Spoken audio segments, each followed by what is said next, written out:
demokratis. Melansir dari American Express, ungkapan yang paling menggambarkan gaya kepemimpinan autokratis adalah lakukan apa yang saya katakan.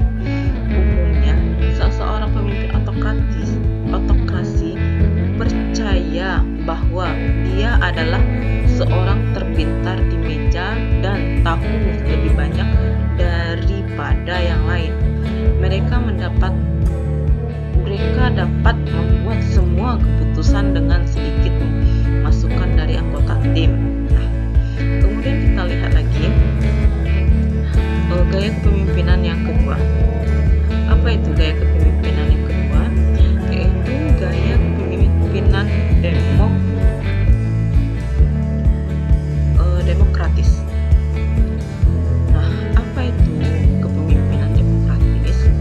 Nah, macam gaya kepemimpinan berikut ini yaitu gaya demokratis. Para pimpinan demokratis lebih cenderung bertanya, bagaimana menurut Anda? Mereka berbagi informasi dengan karyawan tentang apapun yang mempengaruhi tanggung jawab pekerjaan mereka. Mereka juga mencari pendapat karyawan sebelum menyetujui keputusan akhir. Dalam sebuah organisasi, sudah selayaknya ada ketua atau pimpinan. Sosok pemimpin ini kadang disukai, namun juga bisa sebaliknya, tergantung dari tipe pemimpin yang diterapkan demi pencapaian visi dan misi perusahaan atau sebuah organisasi gitu.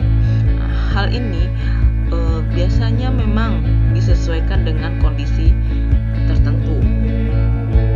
Kemudian tipe kepemimpinan yang berkembang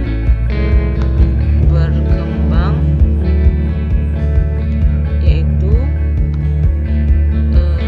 tipe kepemimpinan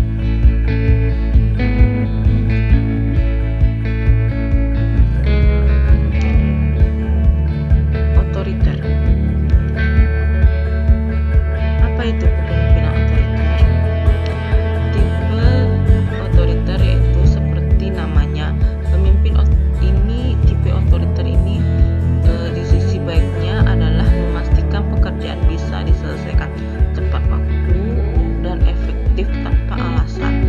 Karena pemimpin memiliki matriks time balance dan tahu cara meningkatkan produktivitas kerja yang efektif. Mau tidak mau, karyawan jadi terlatih untuk disiplin dalam hal waktu dan ritme kerja. Nah, kita masuk ke tipe kepemimpinan selanjutnya, tipe kepemimpinan karismatik. Apa itu tipe kepemimpinan karismatik? Tipe kepemimpinan karismatik ini adalah kepemimpinan tipe ini, sisi positifnya adalah bawahan atau karyawan akan dengan senang hati melakukan apapun dibutuhkan oleh pimpinan, mulai dari membantu proyek atau order baru yang harus segera ditangani, diminta melakukan revisi pekerjaan sesuai dengan permintaan klien dan sebagainya. Nah, karena pimpinan perusahaan berkarisma tinggi, karyawan akan merevisi pekerjaannya kembali dengan senang hati. Nah, kita masuk kepada tipe kepemimpinan selanjutnya, yaitu paternalistik. Apa itu kepemimpinan paternalistik?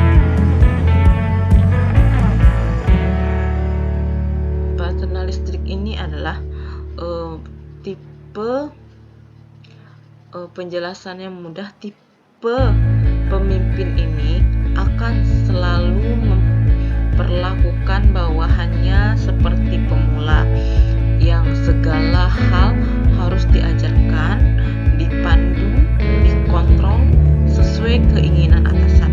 Bisa jadi tipe pemimpin ini memiliki perfeksionis dalam bekerja yang juga diinginkannya bisa dilakukan karyawannya.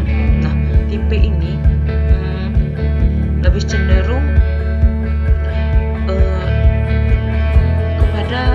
pimpinan. Pimpinan ini harus apa-apa melapor kepada pimpinan, mulai dari pekerjaan kecil sampai ke pekerjaan yang semuanya. Nah, kita masuk ke tipe pemimpin militeristik. Apa itu pemimpin militeristik? Kepemimpinan militeristik ini harus memiliki keahlian pemimpin yang sesungguhnya. Apabila karyawan memiliki sifat yang selaras dengan sang pemimpin, maka kolaborasi kerja yang efektif bisa tercipta. Datang ke kantor tepat waktu, dengan pekerjaan dapat diselesaikan sesuai dengan durasi atau deadline, merupakan keharusan bagi pimpinan tersebut. Nah,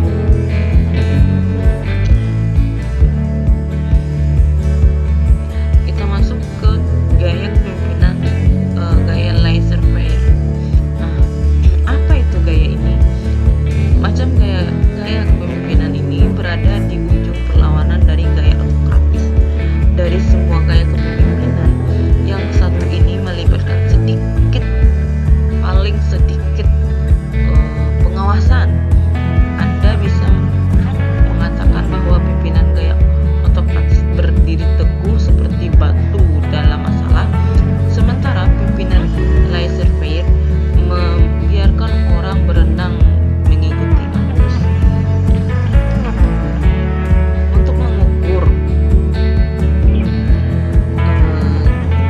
gaya kepemimpinan bisa kita lihat pertama, yaitu kita lihat dari gaya karismatik. Mengukur dari karismatiknya, pengaruh idealnya atau kemampuan sumber inspirasinya, kemudian kemampuan intelektual,